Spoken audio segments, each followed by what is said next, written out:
Hey guys, let's get more news from Steelers, but first don't forget to subscribe to the channel and leave your like. Deonte Banks seems like a fine CB prospect who the Steelers should consider drafting. I admittedly didn't know anything about Deonte Banks prior to the NFL Combine. You can't really blame me for that, either. Banks was a cornerback from Maryland who wasn't Joey Porter Jr., a cornerback from Penn State. Porter was the cornerback who had been linked to the Steelers for quite some time, maybe even as far back as last offseason. Banks was someone I had honestly never even heard of.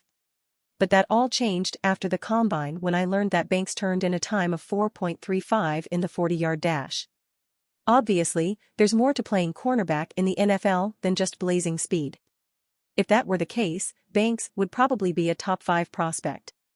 Banks is not a top 5 prospect in the 2023 NFL Draft, but he is a top 5 cornerback prospect in the 2023 NFL Draft and someone who is expected to go somewhere between the middle and the end of the first round.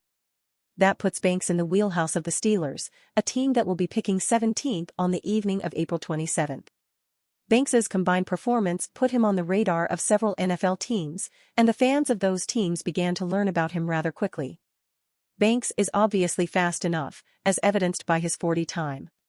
He's also athletic enough, that is, if you put any stock in the fact that he finished first among cornerbacks at the Combine with a score of 98 in the athleticism category. At 6 feet 0 inches and 197 pounds, Banks is also big enough to play cornerback at the next level.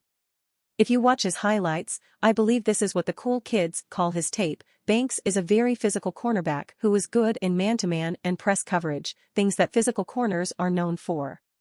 In the 1990s, the Dallas Cowboys became America's team because of new ownership, Jerry Jones, and new blood on the sideline, Jimmy Johnson. Dallas' success building a roster and eventually winning championships was large enough for everyone to take credit for, but welcome to Texas, where every ego is bigger. To this day, Jones and Johnson can't make peace longer than a few nights at the bar before a war of words starts all over again. After suffering a shoulder injury that limited his playing time in 2021, Banks had a coming-of-age year in 2022, starting 9 games and recording 38 tackles, 8 pass breakups and 1 interception. And you fan, what do you think of the Deonte Banks situation? Leave your opinion in the comments.